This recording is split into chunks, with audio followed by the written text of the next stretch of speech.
What's up, champs? Welcome to another episode of the Keeping Karlsson Short Shifts Fantasy Hockey Podcast. I am your host, Ben Burnett. Joining me, as always, my pal and yours, the great, the late, Louis Ezekiel. Louis, my friend, I didn't mean to actually say you were dead. It just rhymed with great. Apologies before you even say a word, but also, welcome to the show. How you doing tonight?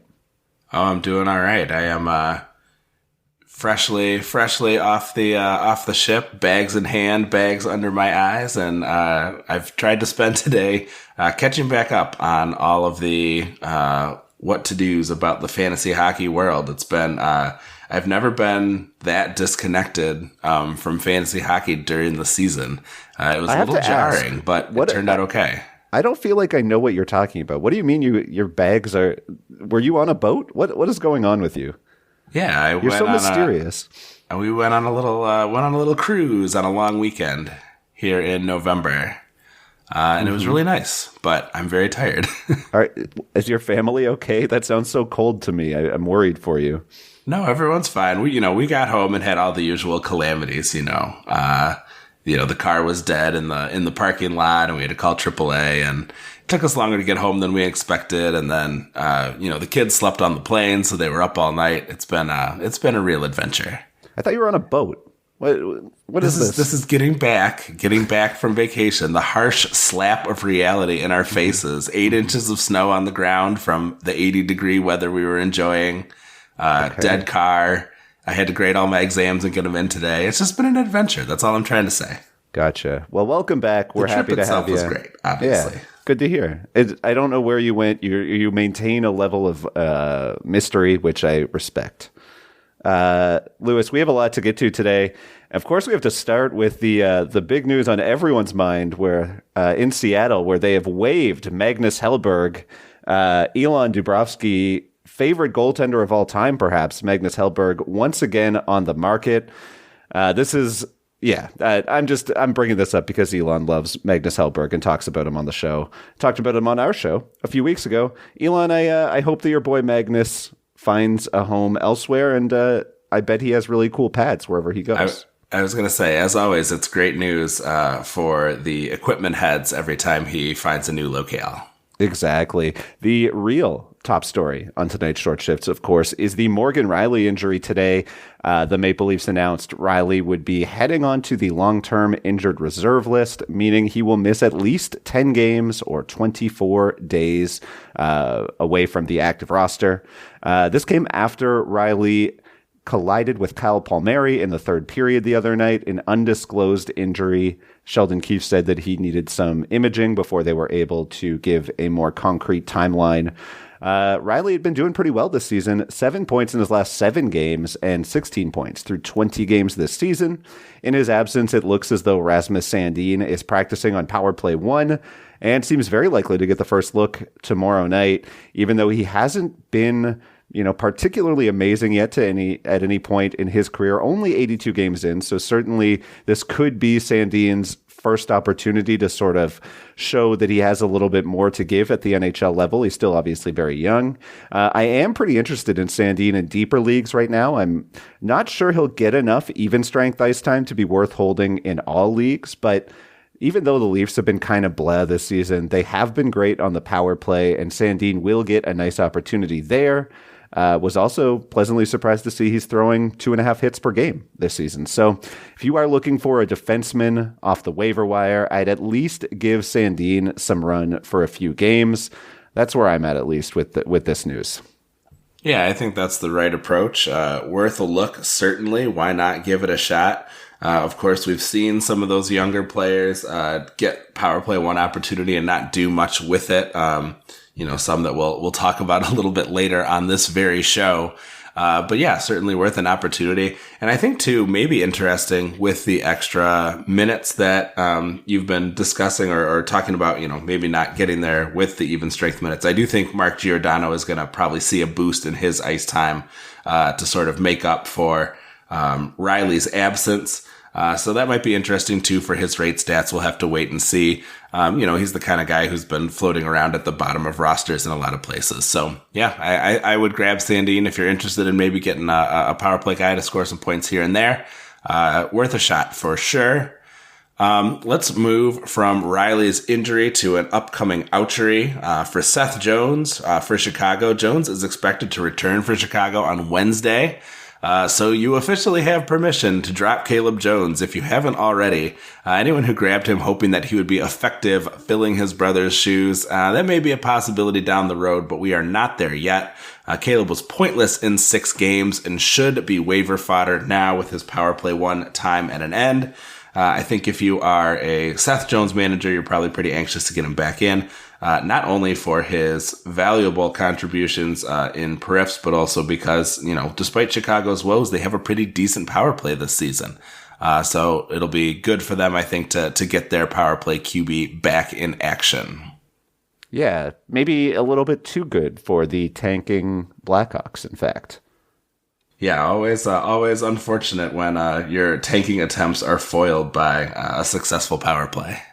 Yeah, and Jones is a guy who I think went late enough in drafts this year that for the most part, it's somebody who is, I think there's a lot of opportunity here when he returns. If he didn't really pop off before the injury, he has on pace for about 41 points this season, but, shooting almost 3 shots a game, and going to get all the minutes in the world. So definitely somebody who, if you are keen to grab a defenseman and he sort of comes back cold, maybe a good trade target. That's sort of what I would be looking at with Seth Jones right now.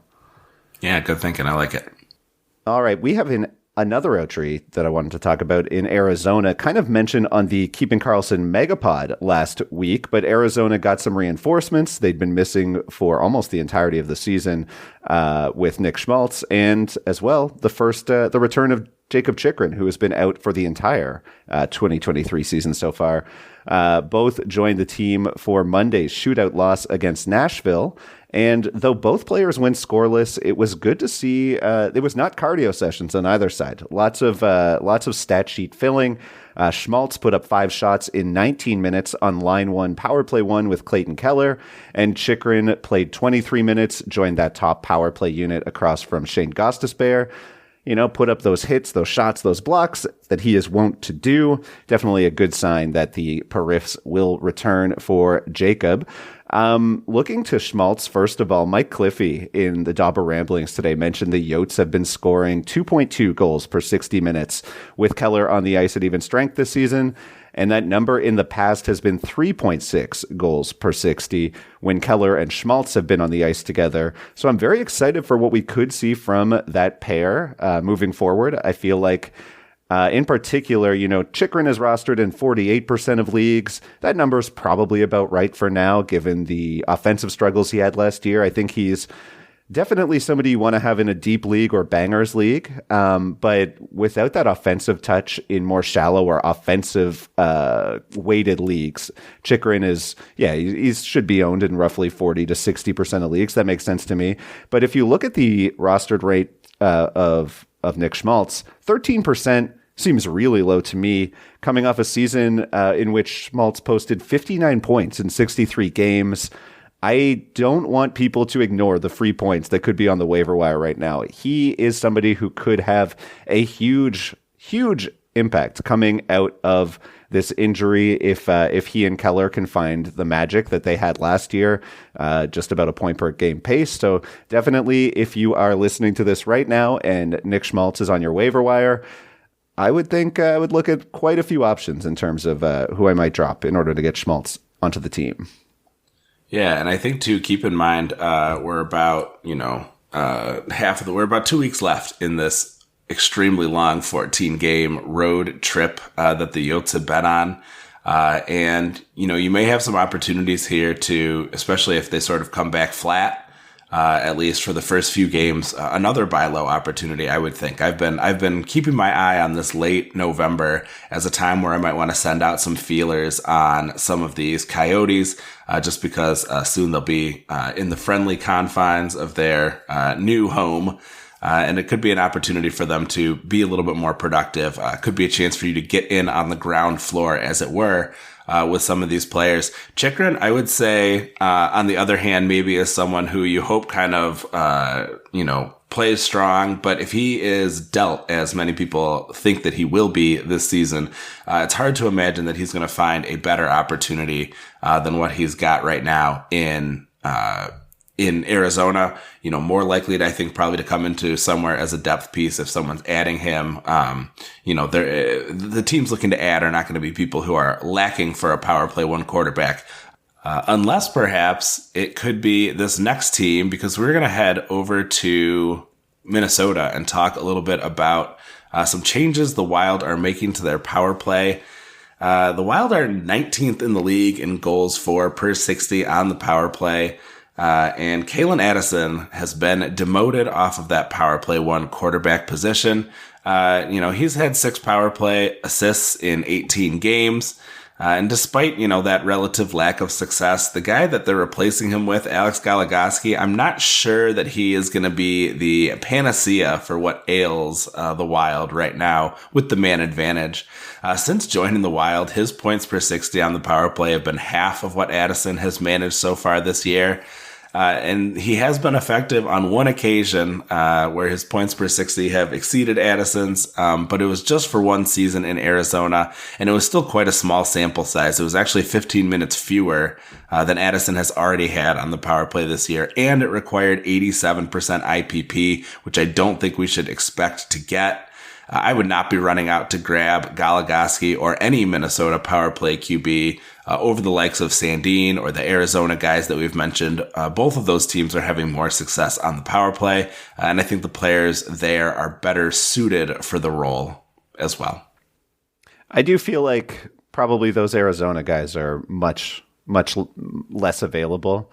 I think maybe even worth mentioning here, Lewis, that it's not as though Addison is being just demoted. He's fully coming out of the lineup and being replaced by Goligoski, who is barely in the lineup himself. It seems like probably a 1-in, 1-out. I would guess maybe just for a game.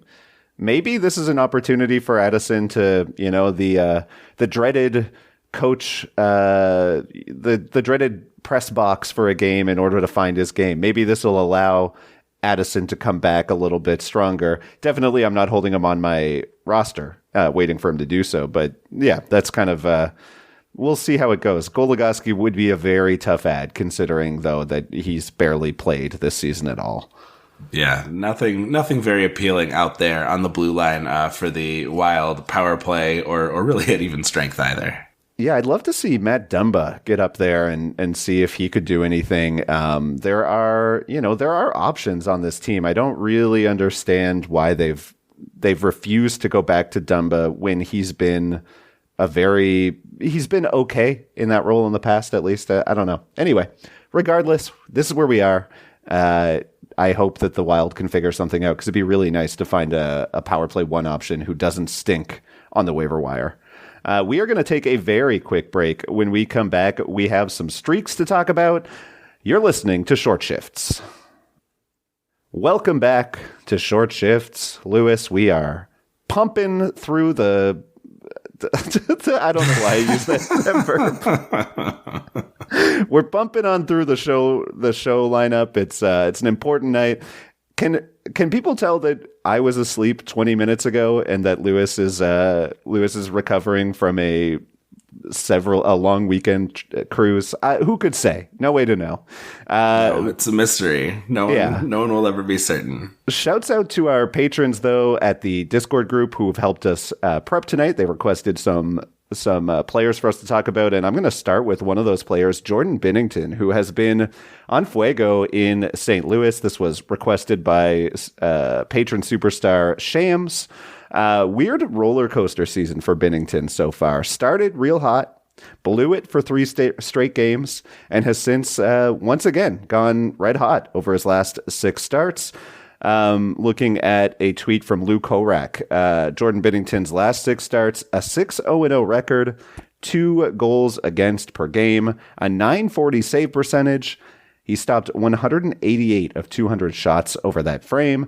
On the season now, that leaves Bin with 9 wins on 14 games played, a 912 save percentage, and a more than 70% or a higher than 70% quality start rate, and nearly 3 goals saved above average in those 15 games. If anything, when you look under the hood, Binnington is maybe even getting a tad unlucky, as his power play save percentage has been particularly lousy. Power play save, or penalty kill save percentage, I should say, which is known to regress pretty regularly towards the mean. Binnington's even strength save percentage is looking pretty sustainable by when looking up against his expected save percentage on Natural Stat Trick, Money Puck, and Evolving Hockey. On aggregate, I think Binnington believers have certainly been borne out through the first quarter of the season. A 912 save percentage, Lewis. I'm old enough to remember when that was kind of mediocre. Now it's kind of a pretty decent mark for a starting goalie on an NHL team to put up. So one thing that I'm a little bit worried about, I guess, when I do look at Binnington, is that St. Louis looks to be kind of mid this season. They appear in the bottom half of many even strength defensive metrics. And the issue with goalies in general is that goalies are going to goalie. So I'm not ready to give any guarantees on Binnington rest of season that he'll maintain this level of play, but I would be holding on rather than trying to sell Binnington for anything if you are worried that he'll completely flatline again. It seems like he came to play this season, and I mean, we have 12 out of 15 games. Ain't too bad in terms of avoiding those tough starts. So Jordan Binnington, I begrudgingly respect you in fantasy, though I despise you in real life. Whoops. Yeah, far be it from me to indulge in armchair psychology here, and certainly I don't want to do it with Jordan Binnington, whose psychology I think requires experts, but it certainly seems like with Husso and Lindgren out of the picture and not sort of peering over his shoulder, he feels like he can be more relaxed, and he doesn't feel like his job security is threatened. So even when he has those 3 crummy games in a row, he can still come back and kind of do things right. It seems like maybe he blew off some steam with his behavior during some of those losses, and seems to have now gotten his head on right and is doing what his owners expected and hoped that he would be able to do. Let's jump over to another hot streak requested by patron Nolan M. Jordan Eberle, 5 points in the last 3 games, 15 points in 18 games on the season. Just has really been a nice option there for the Kraken. I don't know if I have a whole lot to say about him. If he's available, I think he is certainly worth grabbing. He's shown sustainability, at least so far in the season. Just doing some quick mental math there, but that's got to be close to 65 point pace maybe. You can run the numbers on that for me, but yeah, I think that's sort of what we were hoping to see from Eberle, and he has been consistently seeing nice deployment.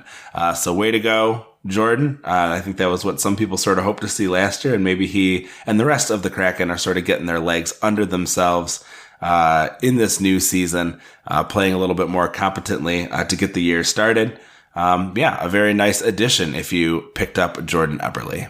Definitely a little bit worried about Eberle's underlyings here.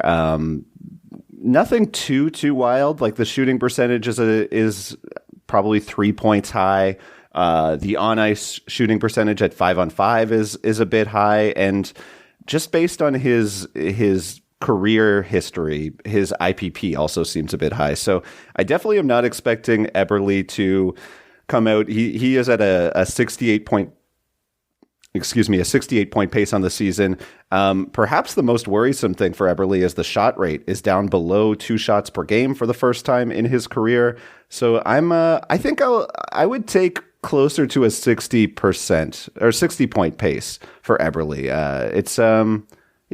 I don't know. I'm definitely not too bullish on the kid. And the other thing with Eberle, his time on ice is down about 1 minute and 40 seconds over last year. So yeah, I'm not too bullish on Jordan Ebbs. Yeah, I mean, fair enough. Certainly, I think Yeah, the minutes may be a bit concerning. It does seem like they've spread things out a little bit more, but at least he's being a little bit more productive with the opportunities that he's had. I'm not suggesting you go out and trade somebody to grab him, but credit where it's due. Off to a nice start here. All right, I'm going to take us over to San Jose, where producer John Reed is, a big fan of the next guy we're going to mention. That's Logan Couture, back at it again, 6 points in his last 4 games played, and 10 points over his last 9. Couture, I think the most notable thing about Logan Couture, rostered in just 1/3 of Yahoo leagues. I got him off the waiver wire in the couple 3 weeks ago now, and he has been amazing for me in the 9 games since I picked him up. Those 10 points I mentioned, he's been shooting over 3 shots per game, 21 hits in that span, playing 20 minutes a night, getting first power play run with Timo, EK65, the whole gang. On the season, Couture now has 10 goals and 17 points in 21 games. That's a 66-point pace, just a touch behind your boy Jordan Eberle there, Lewis. A nice little bounce-back season for Couture, who is certainly shooting way too high, a 23% personal shooting percentage.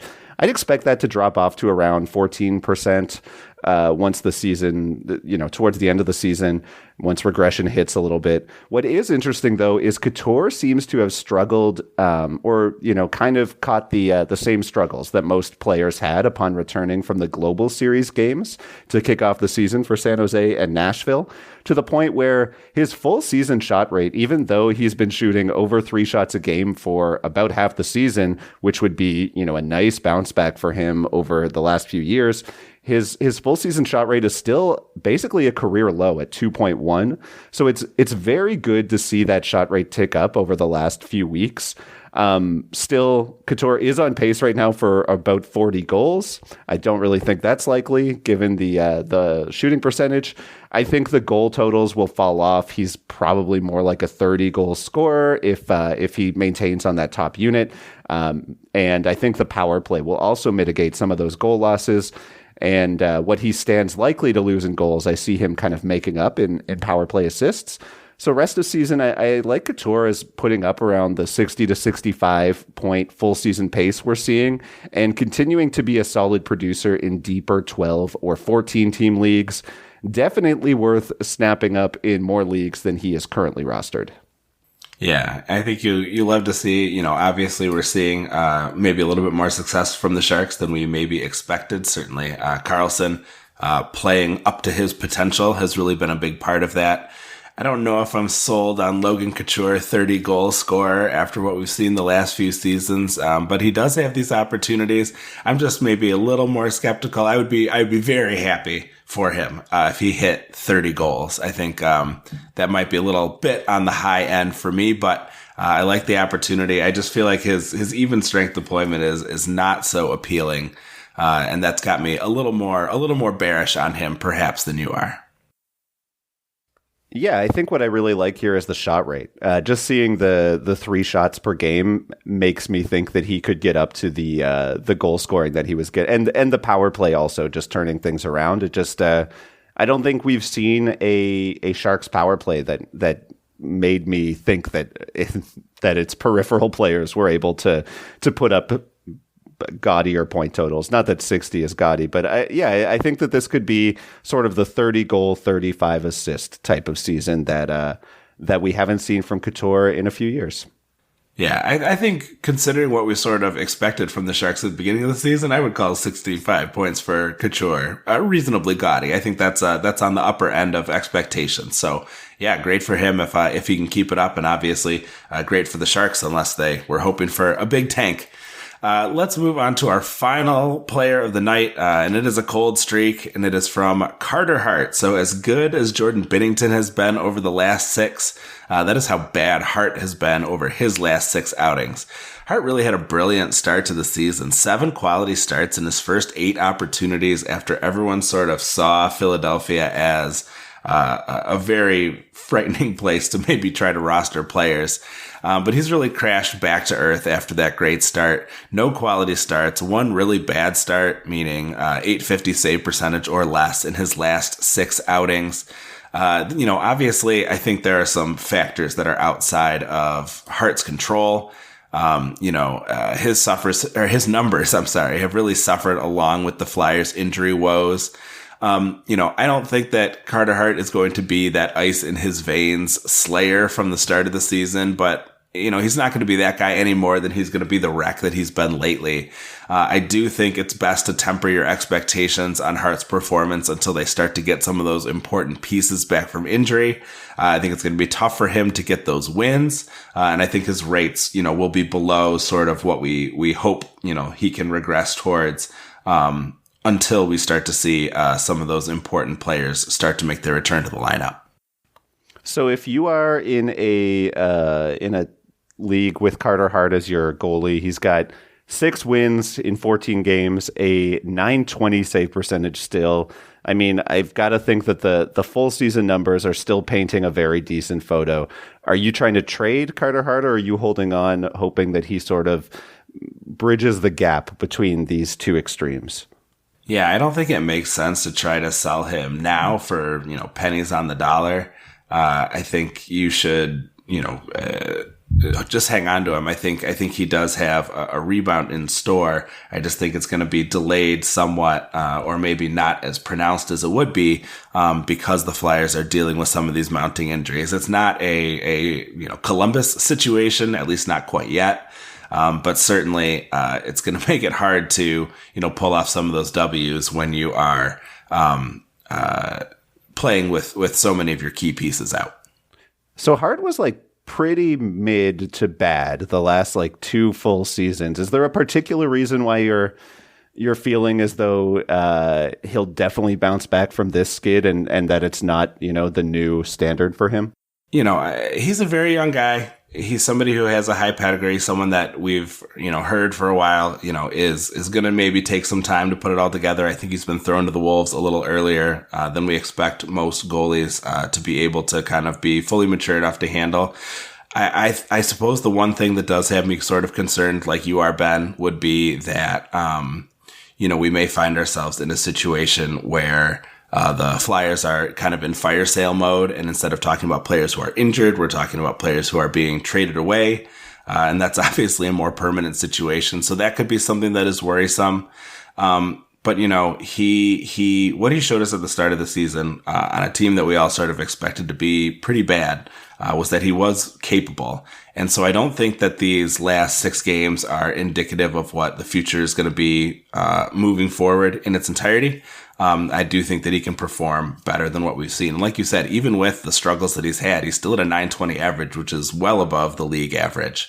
So I think that, we're going to see better than, these games where he's putting up an .850. Yeah, I definitely hear you, and I'm open to Carter Hart being good this year.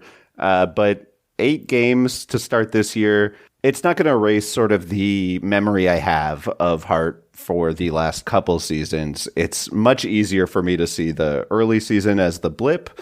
So yeah, I think, and especially where the team is bad.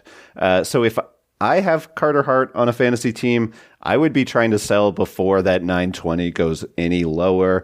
You mentioned pennies on the dollar, but I mean, if you drafted Carter Hart and he put up a .920 over, and you were told that he would put up a .920 over the first 14 games of the season, I feel like you would be feeling pretty good about grabbing that goaltender in your last round or whatever. He was going so low in draft. So yeah, I think if you could turn Carter Hart into maybe a goalie with more .913 numbers on a team that gets wins, like a Jordan Binnington save percentage on a team that's likely to win rest of the season, that would be much more interesting to me than Carter Hart, who I think is going to be a tough hold in a lot of leagues if he can't find a way to drag the Flyers to wins the rest of the way.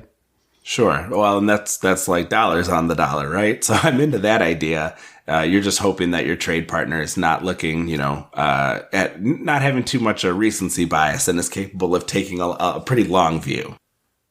All right, Lewis, that is all the time that we have for tonight's show.